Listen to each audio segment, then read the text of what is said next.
Es un honor estar participando en estas modalidades de educación, tanto para el personal y la población en general, porque son temas que atañen a nuestros hijos, ¿verdad? A nuestros niños, a nuestros familiares. Así que muchas gracias al Instituto Nacional de Salud y pues acá representando a la Asociación Salvadoreña de Psiquiatría.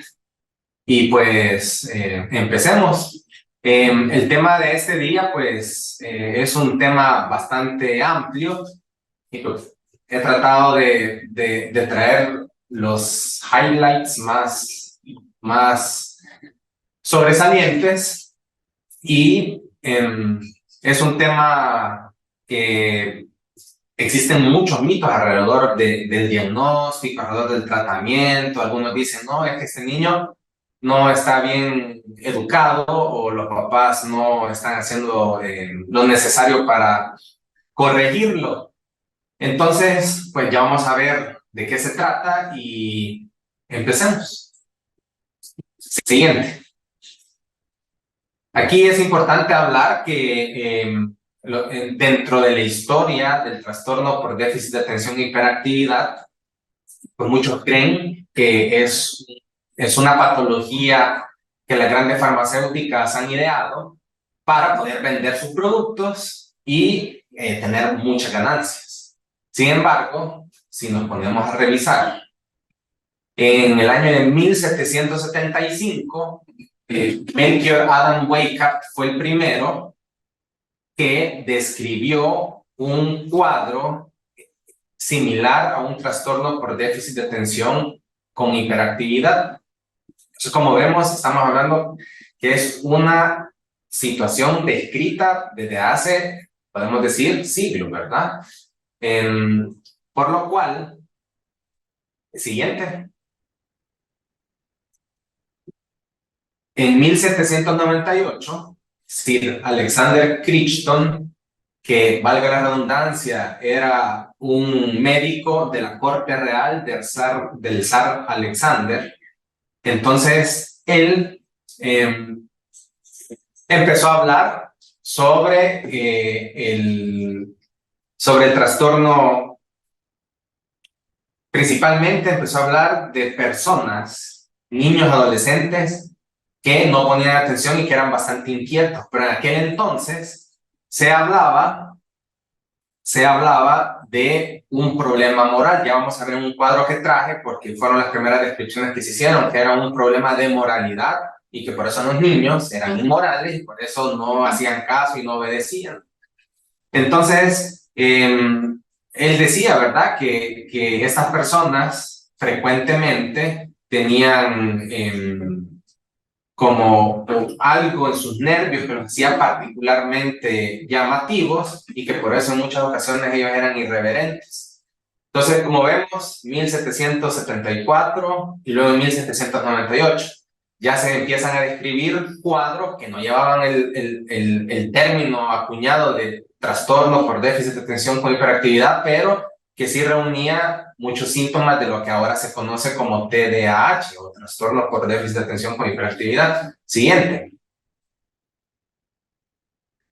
En 1844, el doctor Heinrich Hoffmann, pues él elabora una publicación en donde habla de un personaje que es el travieso Philip. Entonces, este es una representación alegórica de un niño que hacía destrozos. Era travieso en las aventuras que describe Heinrich Hoffmann. Pues se mira que todo es en base a las travesuras que hacía Philip. Entonces, como podemos ver en la lámina que está en nuestras pantallas, Philip en esta escena, pues está removiéndose, está inquieto y accidentalmente jala el mantel y se cae, y le cae toda la comida. Y el libro publicado, la historia del travieso Philip, pues narra en poesía y con imágenes la vida prácticamente de un niño travieso e impulsivo. Siguiente. Luego, ya algo más formal, ya más científico, fue hasta 1902, cuando se publica en la revista The Lancet, se publica el doctor George Frederick Steele. Él empieza a describir también un trastorno muy similar al trastorno por déficit de atención e hiperactividad. Y pues esto fue como la primera publicación formal que se ha registrado respecto a estos síntomas. Como podemos ver en la lámina, pues ahí está la portada de la publicación, y pues que fue hecha por el doctor Steele. Siguiente. Pero es hasta 1937 que accidentalmente el doctor Bradley, resulta que el doctor Bradley trabajaba en un orfanato en Rhode Island, y resulta de que había muchos niños que tenían cefalea, y entonces dijo, bueno, le voy a dejar un tratamiento a estos niños de su cefalea, porque es una cefalea que está molestando mucho, y les indicó sulfato de bencedrina.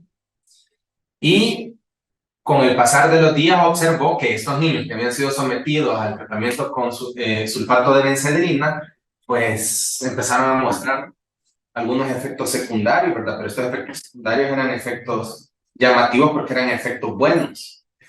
Y resulta que estos niños que estaban siendo manejados por su cefalea con bencedrina habían mejorado su rendimiento escolar, estaban regulando mejor sus emociones, y la interacción social de ellos había mejorado porque estaban prestando más atención.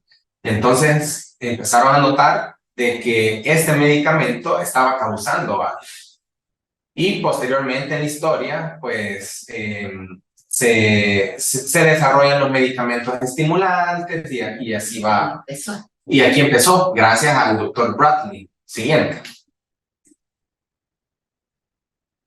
Como les digo, es un tema tan amplio que aquí en este cuadro, pues he tratado de presentarlo para resumir todo lo que ha pasado, pero como vemos, las primeras descripciones fueron realizadas en 1867 y ya se hablaba de los niños hiperactivos o hiperkinéticos, y se decía que tenían perturbaciones conductuales, y así el término de hiperactividad ha ido evolucionando.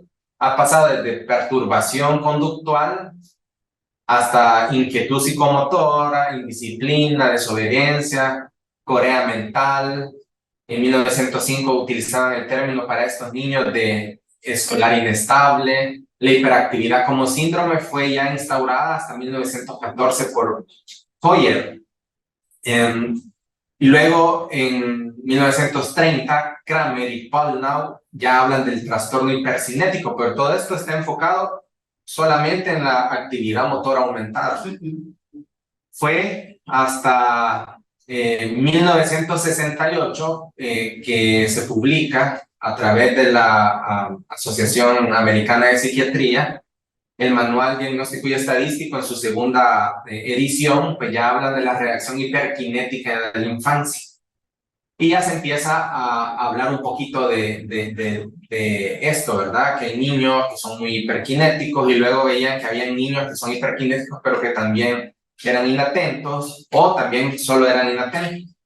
Y es así como ya en el DSM-3, ya por primera vez se usa el término en 1980, trastorno por déficit de atención con hiperactividad y trastorno con déficit de atención sin hiperactividad.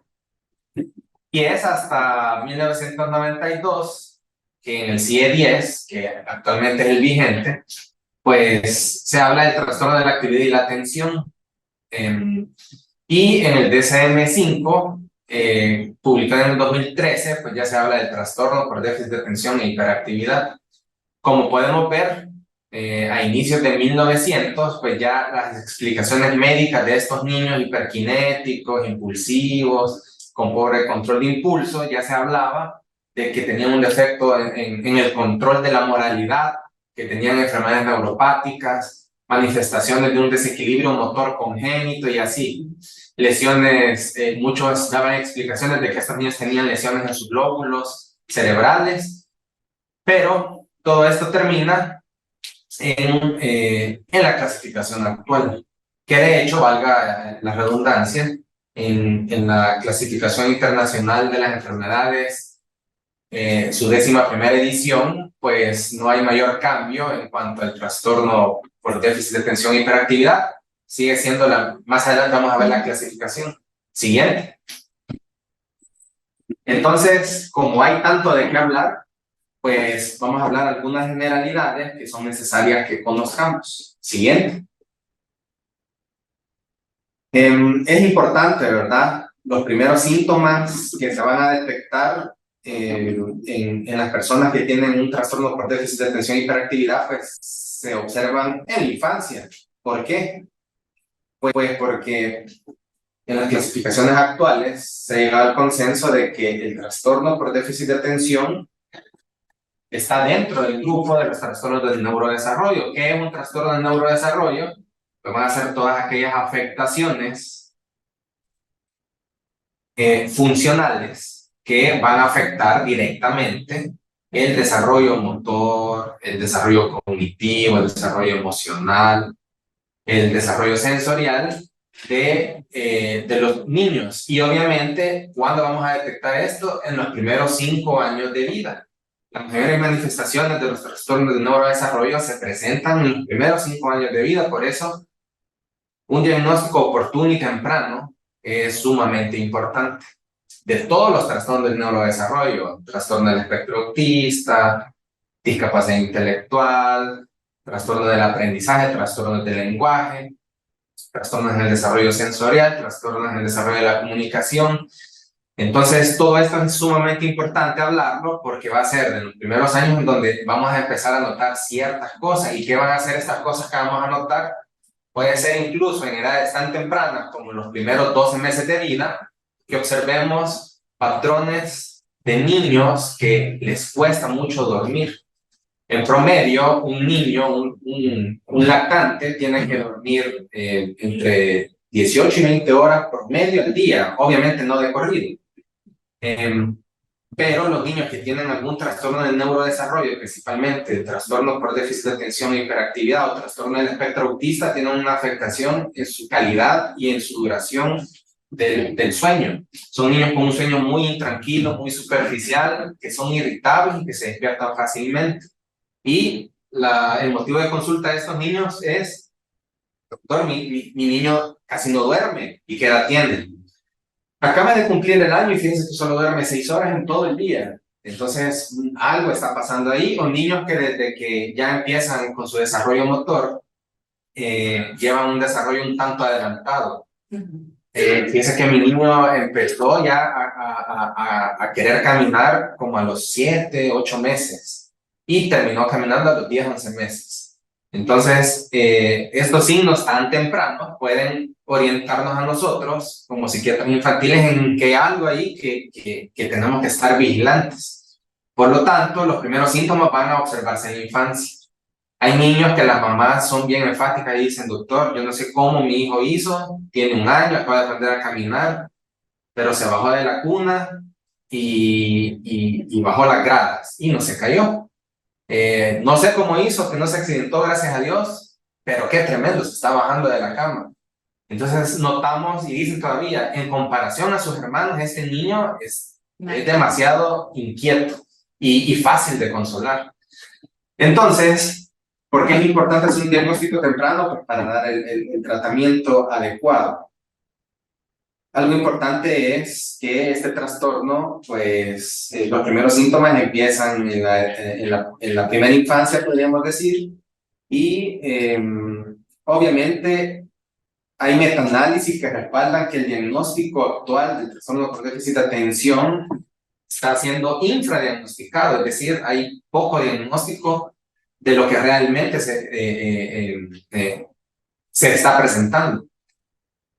Por lo tanto, esto es importante porque más del 50% de los niños y adolescentes que son diagnosticados con trastorno por déficit de atención en la infancia o en la adolescencia más del 50% de estos millones de niños alrededor del mundo van a ser adultos con un trastorno por déficit de atención. Entonces, el trastorno por déficit de atención e hiperactividad del adulto, que va a tener repercusiones graves en la vida adulta, ¿verdad? El tema ahora es de niños y adolescentes, pero es importante aclarar que hay estudios, por ejemplo, en el 2023 acaba de publicar un estudio en el que habla que los pacientes adultos le dieron un seguimiento durante más o menos 8 años y tenían una población control, o sea, sana, y otra población con trastornos por déficit de atención,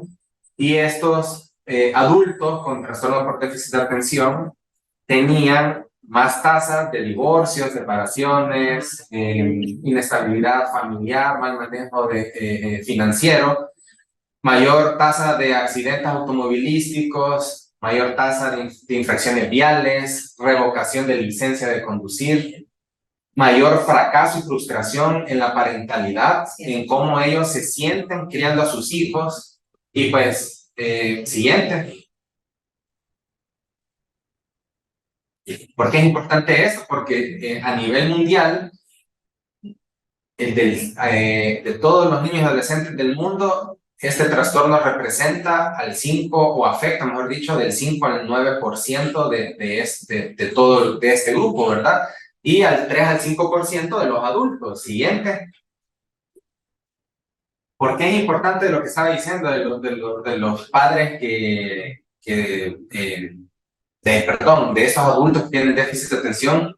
Porque obviamente, como necesidad fundamental humana, estas personas van a formar una familia y van a tener hijos, por lo tanto van a heredar esta información genética. En esta lámina vemos la heredabilidad del trastorno por déficit de atención e hiperactividad, obviamente es elevada. Ahí están los estudios al pie de la lámina que podemos consultar. Y pues miren qué interesante, los padres con diagnóstico de trastorno por déficit de atención e hiperactividad tienen más del 50% de posibilidades de tener un hijo con TDAH. Entonces, ¿qué pasa si yo me caso con otra persona que también tiene déficit de atención e hiperactividad? Pues se va a aumentar, ¿verdad? Entonces, tenemos familias en donde la mamá es inatenta, el papá es inatento y los niños son hiperactivos o inatentos.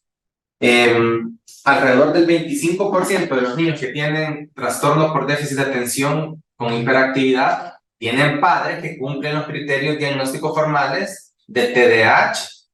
Y los estudios de gemelos han situado la heredabilidad de este trastorno en un 76%. Se han identificado algunos genes, principalmente los receptores dopaminérgicos, que están involucrados, pero en el estudio genómico en realidad son muchos genes que pueden estar alterados. ¿Y qué pasa con los familiares? No, es que yo no tengo hijos, pero mi hermano tiene TDAH. Entonces el riesgo de TDAH en familiares de primer grado de individuos ya diagnosticados oscila entre el 30 al 40%. Por lo tanto, esto es sumamente importante. Siguiente. Esto es solamente para que observemos. Voy a encender el aire. Esta es una lámina muy ilustrativa y a manera de resumen, ubiquémonos abajo de la línea verde. Esto es como el curso lineal del trastorno por déficit de atención e hiperactividad, pero abajo de la flecha verde nosotros vemos que hay factores predisponentes. Como hablamos anteriormente, el trastorno por déficit de atención e hiperactividad es un trastorno del neurodesarrollo. Todos los trastornos del neurodesarrollo tienen factores en común de riesgo. ¿Cuáles van a ser estos factores de riesgo? Predisposición genética, como ya vimos, ¿verdad? La heredabilidad es considerable. Se habla mucho de que madres, vaya, imagínense, factores prenatales, madres con sobrepeso, madres desnutridas, madres con exposición al humo del tabaco o que son tabaquistas, Madres expuestas al alcohol también o consumiendo alcohol u otro tipo de drogas son factores predisponentes prenatales que van a afectar al feto y al niño que está por nacer y lo puede predisponer a cualquier trastorno del neurodesarrollo. Asimismo, hay exposición a algunos químicos. El más estudiado pues es el plomo. Y también, aquí es importante, el sufrimiento fetal agudo que las mujeres embarazadas puedan tener al momento, ya en el último trimestre. Toda mujer que tiene amenaza de parto prematuro, pues tiene es un factor de riesgo para el niño que lleva en su útero. Toda mujer que ha tenido amenazas de aborto en el primer trimestre, obviamente tiene, o bueno, en las primeras 20 semanas, es un factor significativo de riesgo para desarrollar trastorno del neurodesarrollo en su hijo, ¿verdad? Niños que aspiraron meconio, niños que tuvieron un puntaje de Apgar bajo al minuto número 5, también entran en este grupo de niños de alto riesgo para tenerlo. Entonces estamos hablando que son millones. Sí. Son millones y entonces es bien importante, por eso la evaluación que se hace de estos niños es sumamente importante ahondar en esos antecedentes. Incluso para el trastorno por déficit de atención, un factor predisponente es, usted señora, durante el embarazo estuvo deprimida, sufrió de ansiedad y muchas mujeres fueron diagnosticadas con depresión o ya venían con un cuadro depresivo antes del embarazo. Entonces también es importante, o sea, todo es importante en los trastornos del neurodesarrollo y pensamos que a veces vemos aisladamente al bebé y la mamá es, pues, obviamente es lo más importante, ¿verdad? Es un binomio importante y que se integra y que todo lo que pase desde la concepción hasta el nacimiento va a repercutir en el niño y todo lo que pase desde el nacimiento y su desarrollo también. Madres que están deprimidas, posparto, exacto, van a tener un vínculo ahí alterado, podríamos decir. Entonces, además de las afectaciones in útero, van a haber influencias psicosociales, ambientes donde hay una alta expresión de conflictos, ambientes en donde hay violencia intrafamiliar, ambientes donde hay padres con una adicción, donde hay violencia intrafamiliar, un ambiente familiar caótico. Todo esto puede afectar a que el niño pueda, por la teoría del modelamiento, el niño pueda también repetir este caos y aprender a actuar así. Y lo va a reproducir ¿a dónde? En el kinder, en el colegio. Y es lo que vamos a ver, que los maestros nos van a reportar. Entonces, como pueden ver, estas influencias psicosociales en el ambiente familiar va a ser algo que va a influenciar al niño desde que está en útero y lo va a influenciar hasta que este niño llegue a la vida adulta y forme su propia familia y se vaya del hogar. Entonces, desde aquí vamos viendo la importancia de la familia y vamos a ver que en el tratamiento multimodal del trastorno por déficit de atención y hiperactividad, la familia tiene un papel sumamente relevante, ¿verdad? Así es. Entonces, sí hay evidencia de que hay algunas estructuras alteradas a través de estudios de imagen. Sí se ha demostrado que hay una disfunción estructural a nivel frontal, subcortical, cerebral y también anomalías funcionales cerebrales y esto va a repercutir en una regulación alterada del sistema de catecolaminas que va a afectar directamente la atención, los sistemas de recompensa, el control ejecutivo y funciones motoras. Entonces, todo esto, como vemos, pues es bastante, ¿verdad? Ahora, veamos arriba de la flecha verde. ¿Qué pasa? Pues resulta que arriba de la flecha verde, el autor de esta imagen es el doctor Faraone, que es uno de los psiquiatras que, bueno, más ha estudiado el déficit de atención y pues que actualmente sigue muy activo y sigue aportando. Entonces, en útero puede haber todos estos factores de riesgo, ¿verdad? Que pueden exacerbarse ya cuando el niño esté fuera del útero. Entonces vamos a observar que en niños en la primera infancia puede haber una desinhibición conductual, un problema para regular sus emociones, berrinches sumamente fuertes, niños que son muy agresivos, y es ahí en donde cuando ya los integran a un área preescolar o a educación inicial, pues lo primero que le van a decir a los papás es, mire, ¿sabe qué? No podemos con su hijo. O viene usted a estarse con él todo el día, o le contrata a un maestro sombra para que lo esté cuidando. Porque se sale del salón de clase, no hace lo que yo le digo, cuando le pedimos algo, él interrumpe, le pega a los niños, es violento. Se sube a los árboles, se sube a los muros del colegio. Tenemos miedo. Ya se salió una vez del colegio. Entonces, ¿y cuántos años tiene? Tiene 4 o 5 años. Entonces ya se va marcando esto, ¿verdad? Entonces, ¿qué vamos? El doctor Faraone propone de que existen algunos síntomas prodromos del trastorno por déficit de atención e hiperactividad. ¿Cuáles son esos? La hiperactividad, problemas motores, va a ser niños con alguna torpeza en su motricidad gruesa y fina, problemas o coordinación de habla y de lenguaje.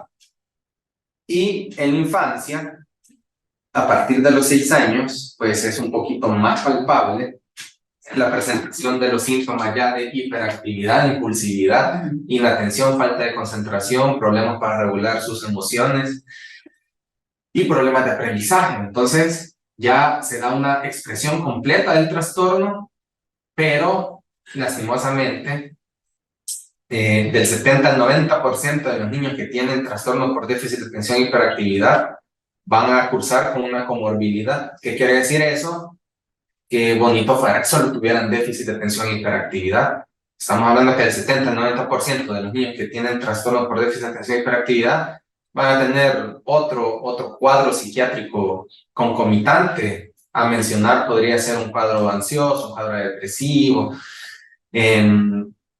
Entonces, es importante de que se detecte a tiempo y que no vengamos a hacer un diagnóstico tardío ya cuando el niño está depresivo, ya le hacen bullying en el colegio, no ha aprendido porque no se concentra bien, ya tiene un rechazo de pares, hay un fracaso escolar palpable o tiene una disfunción neurocognitiva. Obviamente, conforme la corteza prefrontal va madurando, también se va madurando la zona que va a favorecer la inhibición de impulsos, que es una función ejecutiva, ¿verdad? A nivel cerebral. Entonces, conforme va avanzando en edad, el niño va a ir mejorando un poquito la hiperactividad. Entonces, el síntoma de hiperactividad, conforme va avanzando el niño en edad, va disminuyendo, pero la atención va, la inatención, mejor dicho, va aumentando la presentación. Entonces, aquí también la impulsividad también es importante porque en la adolescencia los niños con déficit de atención e hiperactividad tienen mayor riesgo de iniciar un consumo de sustancias por su impulsividad y por la curiosidad, ¿verdad? Claro. Y este freno que no está tan desarrollado, pues va a favorecer que un niño empiece a fumar. De hecho, en esta gráfica se menciona inicio de tabaquismo en la adolescencia. En la vida adulta, pues la falta de atención persiste y los síntomas de hiperactividad e impulsividad disminuyen. Y acá pues ya hay una disfunción social, puede haber una baja autoestima, otros trastornos psiquiátricos concomitantes y puede haber abuso de sustancias por la impulsividad y por el fracaso que tiene en muchas áreas, ¿verdad? Como mencionaba anteriormente. Entonces, esta lámina me parece muy informativa. Siguiente. Entonces, ¿cómo se diagnostica el TDAH?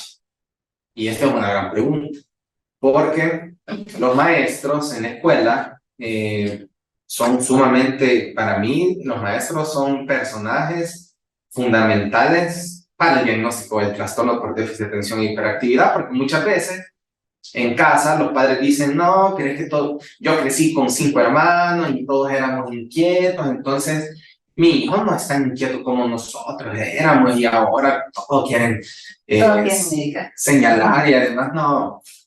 Pero los maestros dicen, no, mire, su hijo no está funcionando, su hijo, yo estoy explicando y el niño está viendo la hormiguita que va en la pared y se puede estar media hora viendo la hormiguita cómo camina. Y pues son los que pueden detectar. Sin embargo, ¿verdad? Y por falta, entiendo yo, de educación o de promoción de la educación de parte del personal médico, del personal de salud, de las autoridades de salud, pues no existe como una guía que oriente a los maestros para saber qué hacer. Muchos padres son orientados por los maestros y le dicen, vaya, su niño a mí me parece que es hiperactivo, no para de moverse en el salón de clase. Necesito que busque un neurólogo para que le haga un electroencefalograma y ahí le va a salir el diagnóstico. Entonces hay una concepción errada en la población porque consideramos, lastimosamente, por falta de información, que el electroencefalograma arroja diagnósticos psiquiátricos. Es que a mí me tomaron un electroencefalograma y me salió normal, entonces no estoy deprimido. O mi niño le tomaron eso y le salió normal, entonces él no tiene déficit de atención con hiperactividad. Eso es mentira y mucho menos va a tener un trastorno de ansiedad, mucho menos va a ser autista. Entonces, para eso estamos en este charla, ¿verdad? Entonces, siguiente. Y esta es la siguiente lámina. El electroencefalograma es útil para el diagnóstico del trastorno por déficit de atención con hiperactividad. Pues fíjense que la evidencia científica demuestra que sí es útil el electroencefalograma porque hay alteraciones en las ondas electroencefalográficas, principalmente en las ondas teta y un aumento absoluto y relativo. Así también en las ondas alfa hay una disminución y en las ondas beta hay una disminución absoluta y relativa. Y esto es como algo que se va a presentar en el electroencefalograma.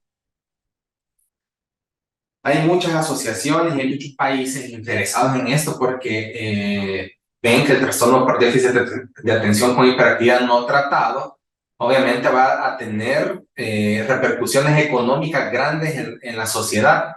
Entonces, muchos países han hecho guías o grupos de expertos para hacer el diagnóstico, para hacer guías de práctica clínica.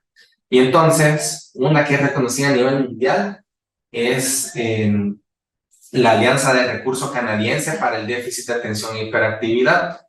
En sus siglas es CADRA. Entonces, ellos publican, ya llevan 4 ediciones de unas guías prácticas para el diagnóstico y manejo del trastorno por déficit de atención e hiperactividad. En las últimas guías, que es la 4ª edición, pues ellos recomiendan lo siguiente. Lo subrayé y lo puse en negrita. Las pruebas de electroencefalograma no son una herramienta diagnóstica validada para el diagnóstico de trastorno por déficit de atención e hiperactividad, y esta alianza de recursos canadienses para del trastorno por déficit de atención e hiperactividad no avala su uso para este propósito, porque no hay evidencia suficiente que lo sustente.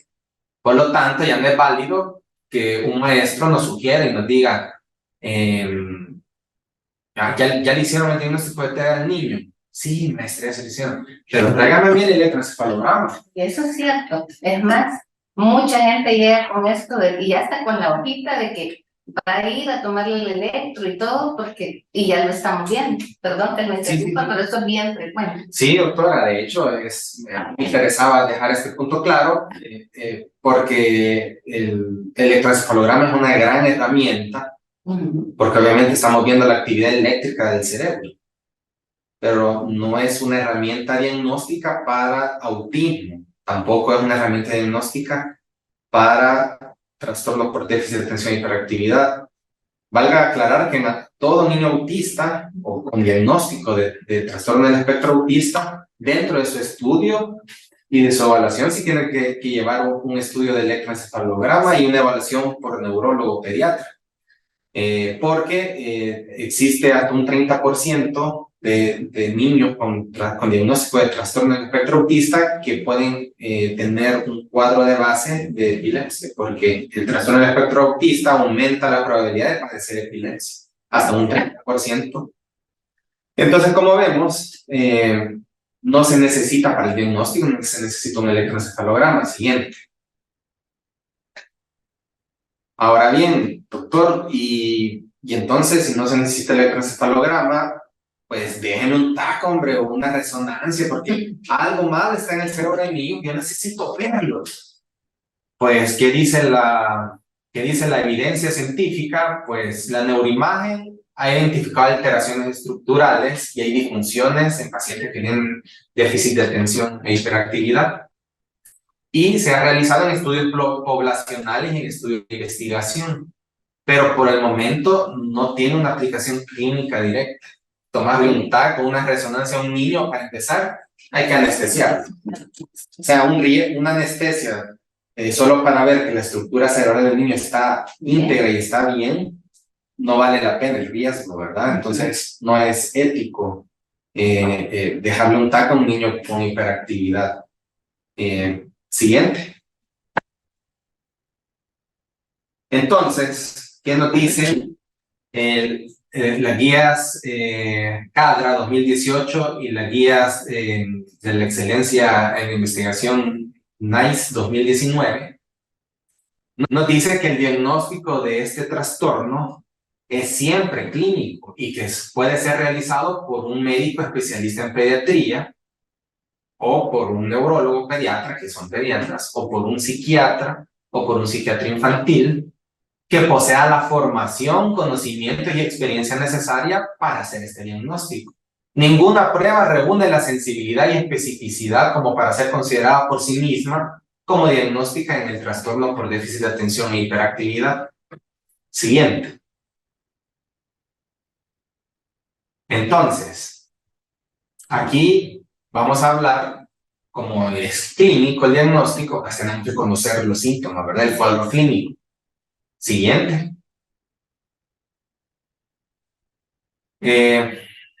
Un síntoma del TDAH es el déficit de atención. ¿Y cómo vamos a saber o vamos a sospechar que un niño tiene déficit de atención o inatención? Pues en la práctica, ¿verdad? En la práctica en el hogar y en la escuela, que es donde necesita realizar tareas largas, repetitivas, que no tienen interés para ellos. Por ejemplo, no presta atención, no consigue organizarse para trabajar, no sostiene la atención y no se esfuerza para sostener la atención, se distrae fácilmente, pierden cosas, olvidan cosas, no copia sus clases, no termina la tarea y si termina la tarea se les olvida entregarla. Sí. Pueden presentar incapacidad para mantener una conversación porque meten temas o interrumpen o no ponen atención al interlocutor. Incapacidad para mantenerse leyendo porque se distraen, están leyendo y de repente algo les interesó más. Tienen dificultad para concentrarse en el trabajo, hay olvidos frecuentes y obviamente cambios de lugar de trabajo, ¿verdad? Ahí veo yo que hacen una pregunta de las pruebas psicológicas y más adelante vamos a hablar de ello. Sí, son importantes. Siguiente. El otro síntoma es la hiperactividad. Vemos esa lámina donde la niña, en cuestión de segundos, estaba sentada, se tomó una selfie, luego abrazó a la mamá, luego se tiró, luego saltó encima de la mamá, luego se tiró a la alfombra, luego se subió a la silla, y eso lo hizo en cuestión de 1 minuto. Así son los niños hiperactivos. Así es descrito el Philippe el travieso. Entonces, las personas se mueven excesiva y aparentemente de forma innecesaria para lograr los fines que desean. Parecen constantemente inquietos e infatigables. Parecen que tienen un motor incorporado que nunca se apaga y que todo el día pasa activado. Y esto, como mencioné anteriormente, con la edad va a disminuir la presentación y los jóvenes con trastorno por déficit de atención y hiperactividad son incansables en comparación con sus compañeros. Obviamente sí se van a cansar, ¿verdad? Pero para llegar a eso, pues tienen que ejercitarse mucho. Siguiente. La impulsividad es otro síntoma del trastorno. Y pues, ¿en qué consiste la impulsividad? En dejarnos dominar por nuestro instinto, en no pensar en las consecuencias, en actuar antes de pensar, en cambiar abruptamente de actividad, salirse de clases. Estos niños no esperan su turno. Cuando le hacen la pregunta, no esperan a que terminen de formular la pregunta y ya contestaron. Interrumpen a los demás en conversaciones, se entrometen en pláticas o en juegos, se meten en actividades o en pláticas que no están ellos invitados. Y esto obviamente lleva a un quebrantamiento impulsivo de las normas sociales y esto le va a crear conflicto. Y obviamente como son impulsivos, pues estos niños tienen mayor riesgo de tener traumas craneoencefálicos, ¿verdad? Se caen, se golpean, se tiraron del muro. Y el impulso dijo, no, si no, no te va a doler. Y se tiraron y se golpearon porque no midieron bien. Entonces terminaron en una unidad de emergencia. Hasta fracturar. Y los fracturados. Muchos niños llegan a consultar por su hiperactividad porque ya es tercera vez que el niño se quebró y no hay antecedentes de maltrato familiar. Entonces, o tuvo ya una fractura y tuvo un trauma craneoencefálico y ya ha estado 2 veces hospitalizado por lo mismo, o tiene heridas que se hace jugando y lo tienen que suturar. Entonces ya el pediatra dice, no, esto es demasiado, es a que te evalúen. Siguiente. Alteración de la regulación motora. Pues estos pacientes tienen problemas para regular sus movimientos. Hay a nivel cerebral, hay una hipofunción de la red dopaminérgica en núcleos estriales, y esto da un problema en la coordinación motora, y frecuentemente va a presentar algunos signos neurológicos indicativos de interrupción generalizada en las redes de trabajo neuronal en áreas corticales. Y van a haber algunos niños que son bastante torpes. Siguiente. La desregulación emocional también es algo sumamente importante, es mi síntoma. Y aquí, pues, estos pacientes van a manifestar sus emociones públicamente. No van a tener pena, por así decirlo, y van a ser una expresión intensa. Y una duración va a ser mayor en comparación a otro niño o a otro joven. Y como consecuencia de esta expresión que no tiene control de esta regulación emocional, estos chicos van a parecer como menos maduros que sus pares. Y va a decir, no, es muy infantil, es muy inmaduro, yo no quiero ir en el grupo con él, o ¿sabes qué? Y con ella porque hace unos berrinches, se alteran rápidamente y se frustran fácilmente. Y pareciera, ¿verdad?, que estos chicos no tienen autodisciplina porque no pueden realizar tareas que no tengan una recompensa inmediata. En la década de los 1900, a finales de los 1900, en los años 90, hicieron un experimento en Inglaterra, en donde ponían a un grupo de niños y adolescentes y le ponían una golosina y le decían, esas golosinas no se pueden tocar, ya vengo, y dejaban al niño solo. Entonces los niños lucharon por no comerlas y los que tenían algún problema de impulsividad se lo comían. Pues a este estudio esa fue la primera parte, porque estos niños le dieron seguimiento durante décadas. Y resultó que estos niños que no se habían controlado y habían sido más impulsivos, en la vida adulta tenían más problemas y tenían mayores diagnósticos psiquiátricos. Entonces, la impulsividad, la hiperactividad, la desregulación emocional, pues son síntomas del trastorno por déficit de atención. Siguiente. Obviamente, si el niño está inatento y no presta suficiente atención y no sostiene su atención,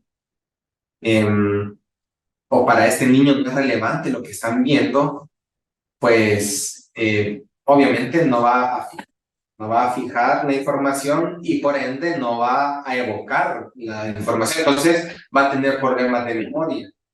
pero no es que los niños tengan un problema neurocognitivo, ¿verdad? De memoria, sino más bien la atención está afectando a esta función de memoria porque no está fijando bien la información. Sí. Por lo tanto, después no la va a poder evocar y van a ser niños que van a estudiar y luego ya se bloquean y dicen, no, ya no me acuerdo de nada. Siguiente. Y alteraciones en el aprendizaje, ¿verdad? Todo esto va a repercutir en que el aprendizaje va a ser incompleto e incorrecto de lo básico que tienen que aprender a nivel académico, por ejemplo, la comprensión lectora, ¿verdad? Y pues estos niños, lastimosamente, pues con todo lo que hemos mencionado, van a tener o van a ser considerados por los maestros niños problemas. Y van a haber reacciones, pues sí, adversas. Va a haber pérdida de autoestima del niño como consecuencia de que se siente que no pertenece al grupo y que no puede funcionar y rendir como sus compañeros. Y obviamente, si un niño está marcado como hiperactivo, toda la culpa de las cosas que otros hagan también va a caer en el niño. Entonces, todo esto se combina con las críticas de los maestros, las críticas de sus compañeros, y el colegio ya no es un lugar en donde el niño desea ir, sino que ya para él representa que es un lugar en donde él es un fracasado y es un problema. Entonces, ¿qué va a pasar? Más del 75% de los niños que tienen déficit de atención con hiperactividad van a tener conductas desafiantes con los maestros. Y pues esto va a evolucionar a que los niños puedan presentar conductas disociales, es decir, ya romper las reglas adrede y con conciencia. Siguiente. Entonces, basados en el Manual Diagnóstico y Estadístico, quinta edición de la Asociación Americana de Pediatría, podemos ver aquí los dos grandes grupos de síntomas. ¿Cuáles son esos dos grandes grupos? Los síntomas de inatención y en el otro lado tenemos los síntomas de hiperactividad e impulsividad. Entonces, todo lo que hablamos anteriormente está como resumido aquí, ¿verdad? Un niño inatento va a ser aquel niño que frecuentemente no puede prestar mucha atención a los detalles y se va a equivocar, van a hacer errores mínimos, tanto en casa como en las actividades que realiza en la escuela. Van a tener problemas a menudo para mantener la atención en sus tareas. También estos niños, al ser llamados o al ser llamados por su nombre, no van a atender y van a decir, están sordos, o qué niño más rebelde está haciendo como que no escucha. Pero en realidad no es que no escucha, en realidad es, o sea, él sí escucha, pero está inatento. Entonces no está poniendo atención y entonces no va a atender el llamado por su nombre. A menudo no siguen instrucciones y no van a terminar el trabajo escolar, los deberes o las obligaciones en el lugar de trabajo. ¿Por qué? Porque su atención se va a desviar. Tiene problemas por organizar tareas y actividades totalmente. Llegan a clases y dicen, bueno, ahora vamos a revisar historia. Y resulta que no llevaron el libro de historia. Y así podemos ver todos estos síntomas. ¿Cómo se va a hacer el diagnóstico? Obviamente se necesita que los síntomas, tanto inatención como hiperactividad, se presenten antes de los 12 años y que tengan una duración al menos de 6 meses.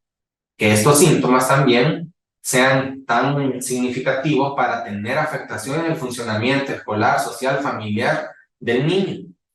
Y estos síntomas no se deben explicar por otra patología.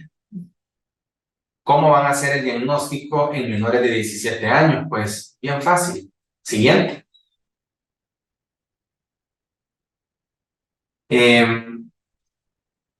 Para decir que un niño tiene un trastorno por déficit de atención con hiperactividad del tipo inatento o presentación inatenta, pues se necesitan 6 síntomas de esta lista de inatención. Entonces, si ya tenemos nosotros 6 síntomas que el niño sí presenta, podemos decir, ok, entonces este niño tiene un TDAH tipo inatento. Siguiente. Si el niño, revisando el apartado de inatención, solo tiene uno o dos, pues no tiene un trastorno por déficit de atención con síntomas inatentos. Pero si este mismo niño tiene 6 o más de estos 9 síntomas de hiperactividad, que es lo que habíamos mencionado anteriormente, pues vamos a decir que este niño tiene un trastorno, un TDAH tipo hiperactivo impulsivo. Siguiente. Y si el niño tiene 6 síntomas de inatención, también tiene 6 o más síntomas de hiperactividad e impulsividad al mismo tiempo, pues vamos a decir que este niño el niño adolescente tiene un TDAH tipo mixto o combinado. O sea, va a ser un niño inatento, hiperactivo, impulsivo. Muy bien, siguiente. Entonces, conclusión, la entrevista clínica y la evaluación siguen siendo el pilar del diagnóstico en el trastorno por déficit de atención e hiperactividad, respaldado por la guía CADRA, ¿verdad? Entonces, la entrevista clínica, así resumida, en resumida cuenta, es investigar desde que el niño es inútero, cómo fue el embarazo, si tuvo alguna amenaza de aborto, algún evento adverso, el nacimiento, si fue un parto eutóxico, incluso se considera para trastorno por déficit de atención un factor de riesgo que el parto se induzca. Okay. Entonces, estas cositas son las que se deben tomar en cuenta y luego ir viendo el desarrollo psicomotor, emocional, cognitivo del niño, que es lo que hacemos en psiquiatría infantil, hasta el presente, ¿verdad? Hasta que la maestra diga. Entonces, en la entrevista clínica prácticamente es esto, todo lo que los papis nos cuentan y vamos a utilizar para evaluar su funcionamiento en casa y en la escuela, vamos a utilizar escalas. Siguiente. Entonces, rápidamente, porque no pretendo yo dar una ponencia solo de las escalas, pues existen varios test o escalas. En este caso, tienen una significancia estadística bastante buena. Entonces, está la escala de Conners para padres y está la escala de Conners para maestros. Esto, los colegas psicólogos son los expertos en aplicarlas e interpretarlas. Entonces, el psicólogo es un actor relevante, importante, irreemplazable en el manejo de los niños con trastorno por déficit de atención y hiperactividad. Siguiente. Y podemos ver, ¿verdad? Ahí están todos los reactivos y ahí se va a ir viendo en detalle lo que buscan los problemas de conducta, los problemas de hiperactividad. Siguiente. Siguiente. Y pues ahí se hace la interpretación y la integración de la recogida de datos que tanto los padres como los maestros han dado, y ahí se saca si el niño tiene un problema de hiperactividad. Siguiente. Está la escala de Vanderbilt, que es un cuestionario de tamizaje para la detección del síntoma del trastorno por déficit de atención y hiperactividad, y que también esta evaluación es muy importante porque se evalúa también el trastorno posicionista desafiante, el trastorno disocial, la ansiedad y la depresión. Siguiente. Entonces, esto es la primera parte de este cuestionario, súper útil. Y pues ahí vemos, ¿verdad? Ahí los maestros, este es para que lo contesten los maestros. Y ahí los maestros van a ir poniendo, no pone atención a los detalles o comete errores en sus actividades escolares por descuido. Marito, sí, es muy seguido, casi siempre hace eso. Entonces, y ahí va a ir calificando. Y siguiente. Existe una puntuación para esta escala. Y pues ahí se va a poder clasificar, ¿verdad? Si es un TDAH inatento o si es un TDAH hiperactivo impulsivo. Siguiente. Está el cuestionario de tamizaje SNAP 4, que es un cuestionario de Swanson, Nolan y Pelham, que publicaron en 1983, y pues tiene una sensibilidad del 54% y una especificidad del 78%. Y pues para detectar hiperactividad e impulsividad, pues los valores fueron mayores, ¿verdad? Y aquí prácticamente se va a evaluar la atención y la hiperactividad. Siguiente. Y estas son las preguntas. Y el maestro va a ir calificando. Siguiente. Siguiente. Entonces, aparte, podemos también evaluar cómo está funcionando el niño, ¿verdad? Y se puede utilizar la escala de clasificación del deterioro funcional de Weiss. Y se va a evaluar la familia, las habilidades vitales, el aprendizaje y escuela, el concepto propio del niño, las actividades sociales, las actividades arriesgadas. Y son 50 preguntas donde se le solicita a un papá, a la mamá o al tutor legal que puntúe el deterioro del último mes o el funcionamiento, mejor dicho, del último mes del niño. Siguiente. Es parte de la escala. Siguiente.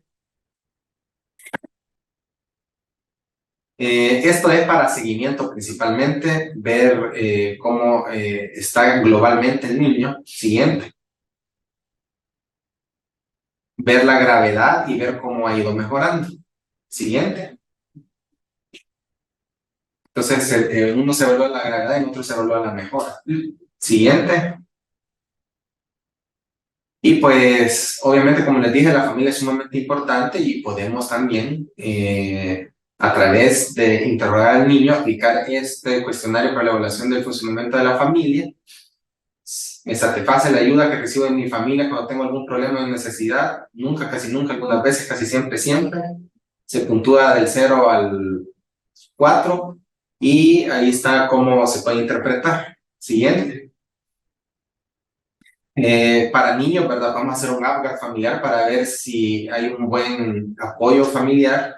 Y pues si obtenemos de 0 a 3 puntos significa que esa familia no está dando un buen apoyo, ¿verdad? Al niño y que hay que mejorar eso. Siguiente.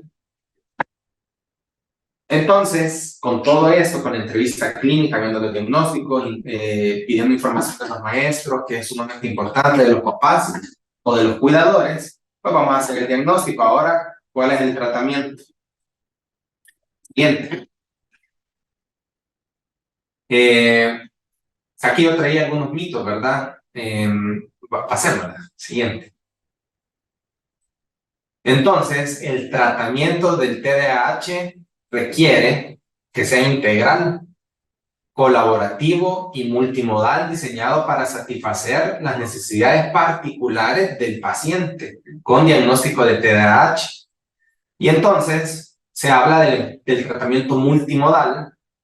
Quiere decir que no nos vamos a enfrascar solamente en un fármaco, sino que tiene que haber otro tipo de intervenciones psicoeducativas, psicosociales, educativas, psicológicas, psicoterapéuticas, para ayudar al niño, y farmacológicas también, para ayudar al niño a mejorar su desempeño, a mejorar su atención, su impulsividad, su hiperactividad, su regulación de emociones, y por ende esto va a mejorar su calidad de vida.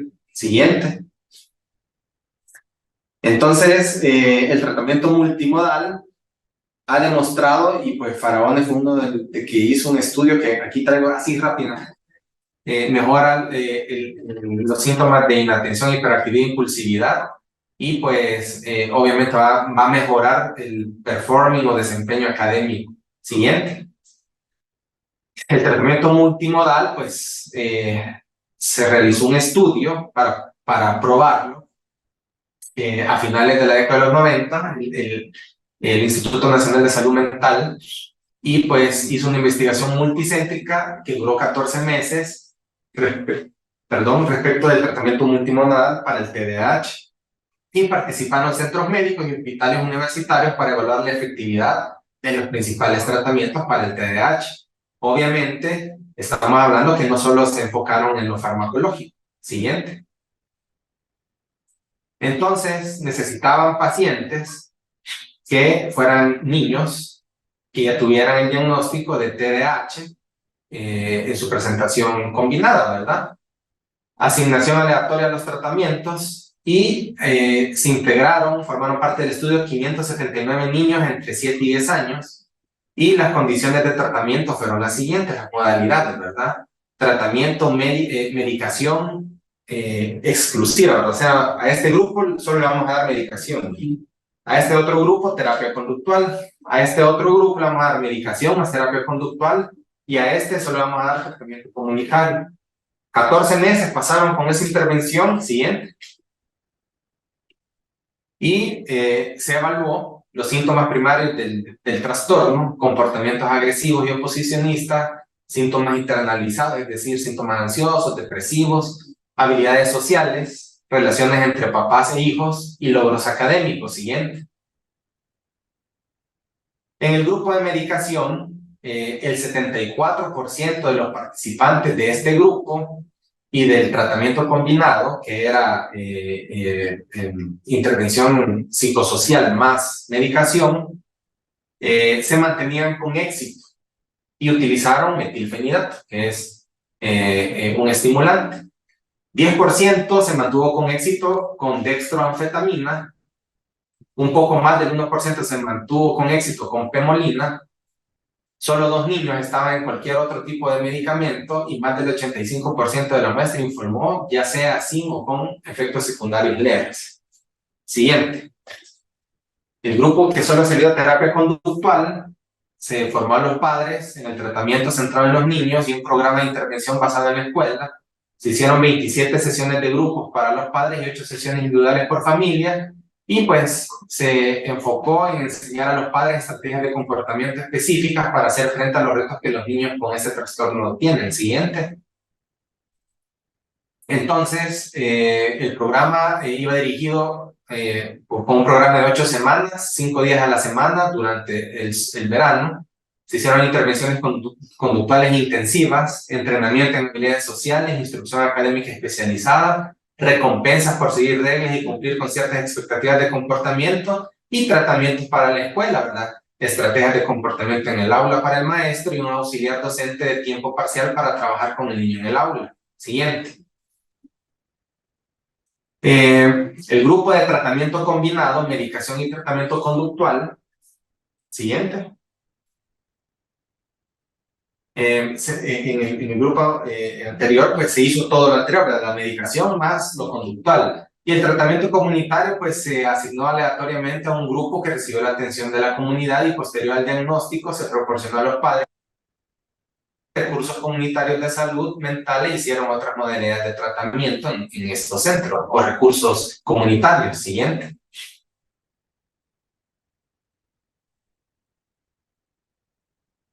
Entonces los resultados fue que en cuanto a la mejoría de los síntomas primarios del trastorno, la medicación sola fue superior al tratamiento conductual por sí solo. Eso no quiere decir que eso es lo indicado, ¿verdad? Eso fue un resultado. Sin embargo, en cuanto a problemas de conducta, relaciones entre pares, síntomas internalizados y rendimiento académico, no fue así. O sea, solo mejoró la concentración, ¿verdad? El tratamiento combinado y solo con medicamentos fueron superiores a la atención de la comunidad en los principales síntomas del trastorno. Los reportes de padres y maestros con disminución de aproximadamente el 50% de los síntomas primarios de los niños en el grupo de medicación, en los grupos de tratamiento combinado. O sea, se obtuvo una mayoría del 50%, y los que mejoraron, los que recibieron tratamiento comunitario mejoraron un 25%. Siguiente. Los niños tratados por médicos de la comunidad pueden ser inframedicados, es decir, que no se les dé el tratamiento necesario, ¿verdad? Cabe aclarar, existen líneas de tratamiento, y la primera línea de tratamiento son los medicamentos estimulantes de tratamiento farmacológico, que es parte, es un pilar de toda la construcción del tratamiento multimodal. Y entonces existen líneas de tratamiento, primera, segunda y tercera línea. Los niños tratados por médicos de la comunidad se les medica a menudo con medicamentos no estimulantes y o combinaciones de medicamentos que probablemente no van a ser necesarios. Y obviamente cuando se usan medicamentos estimulantes con cuidado, pues van a haber muy pocos casos en que otra clase de medicamentos van a ser necesarios. Siguiente. Estos son algunos estudios en donde hay un consenso latinoamericano en el tratamiento multimodal para preescolares, para escolares, para adolescentes y adultos que tienen trastorno por déficit de atención y hiperactividad. Siguiente. Siguiente.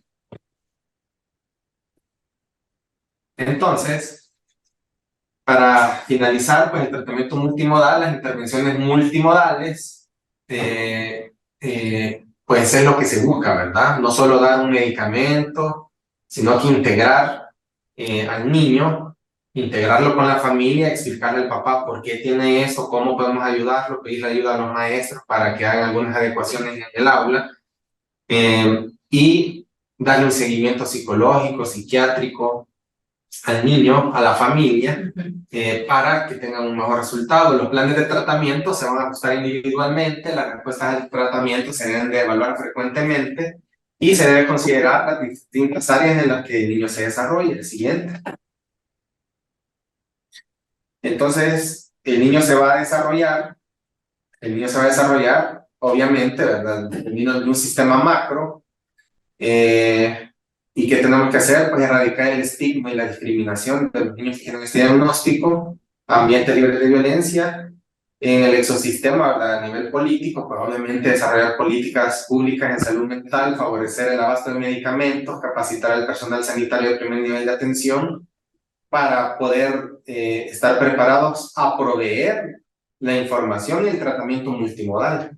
En el mesosistema, pues programas educativos inclusivos. Hay muchos colegios que no son muy rígidos y no permiten algunas adecuaciones. Actualización de docentes en el tema, difusión de información clara, sencilla y oportuna.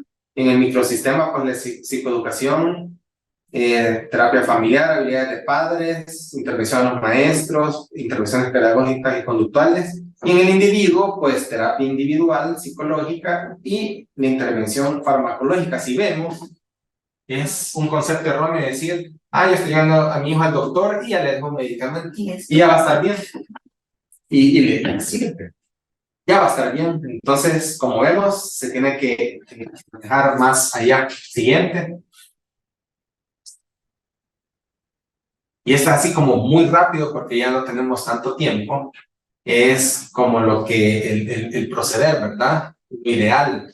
En un niño en este grupo de edades, de 4 a 5 años, pues se puede dar psicoeducación a los padres, programa de entrenamiento para los padres, terapia conductual.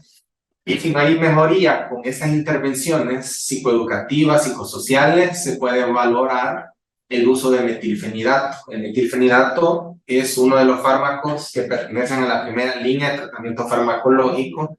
Está aprobado por la FDA para usarse en niños a partir de los 6 años. Pero en niños muy disruptivos se puede utilizar antes, pero debemos de asegurar que tenga un buen peso y hacerle algunos estudios previamente, ¿verdad? No es así, de que tiene 5 años y se lo voy a dar ya.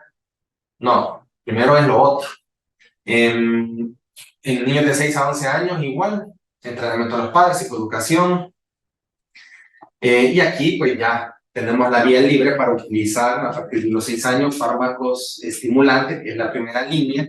En El Salvador, a nivel público, ninguna institución cuenta con estos fármacos, entonces pues sí, en lo público no podemos ayudar tanto con lo ideal, ¿verdad? En las farmacias particulares, pues sí existen, son medicamentos controlados, se les tiene que explicar a los padres, ¿verdad?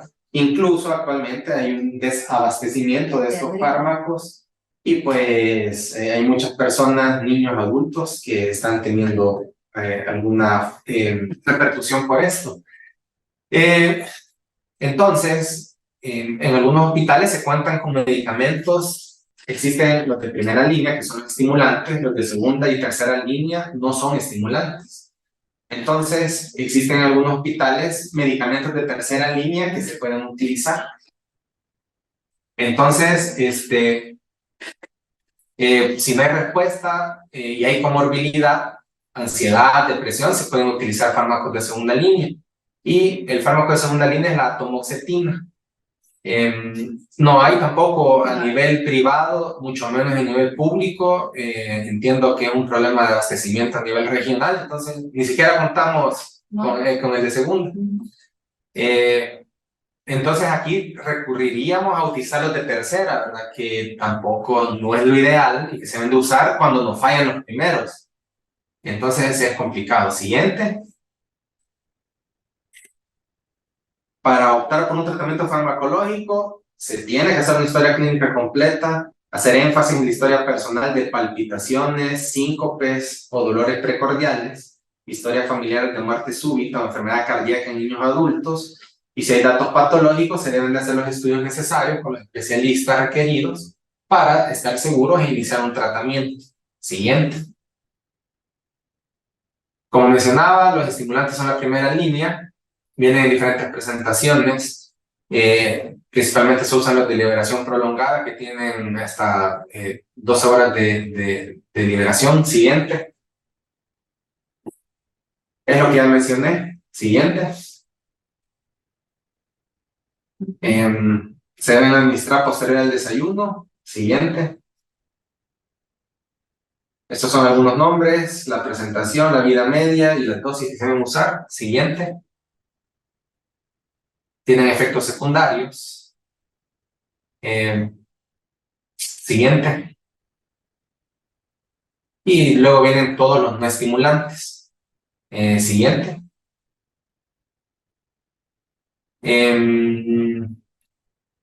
Habíamos hablado de la tamoxifetina, que es la segunda línea. Siguiente.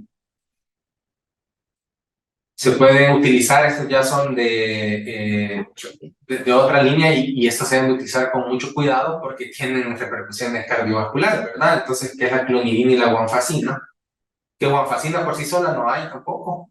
La clonidina sí, y sí ayuda un poquito a disminuir síntomas de inatención, hiperactividad e impulsividad. Sin embargo, como son antihipertensivos, pueden producir hipotensión y los niños se hipotensan, entonces es bien complicado. Siguiente.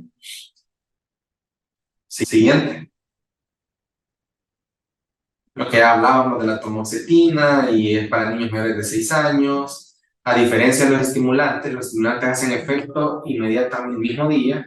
La tamoxifetina debemos esperar unas semanas, 28 días más o menos, 21 días para que efecto. Siguiente. Se puede tardar entre 2 a 6 semanas el efecto, ¿verdad? Es más lento. Siguiente. Estas son las presentaciones de estos fármacos no estimulantes. Siguiente. Tienen efectos secundarios, como mencionábamos, principalmente gastrointestinales y de cardiovasculares, como bradicardia y hipotensión, y ambos causan sedación, por lo cual se usan en la noche. Siguiente. Vale, y esta es la última lámina. El tratamiento multimodal, y es importante que sepamos, son muchos aspectos los que se ven y trabajamos con los padres y con la familia. Pensar que llevando al niño al neurólogo, al psicólogo o al psiquiatra y que ellos se van a encargar del problema es un error. Están gastando su dinero porque necesitan el involucramiento de los padres y el compromiso de ellos para iniciar con el cambio. Y parte del tratamiento multimodal es la psicoeducación que se da a los papás, las intervenciones conductuales, ¿quién les va a aplicar? El papá. Las intervenciones sociales, ¿quién les va a aplicar? Los padres. La psicoterapia, el psicólogo. Y las escolares, el maestro. Entonces, tratamiento multimodal es totalmente diferente a un tratamiento solo farmacológico. Entonces, se necesita de todos estos elementos, lo psicosocial, psicoeducativo, farmacológico, para poder crear un cambio. Entonces espero que estas generalidades que hemos hablado les hayan servido y pues esta es la última lámina. Bueno, muchas gracias, Mario.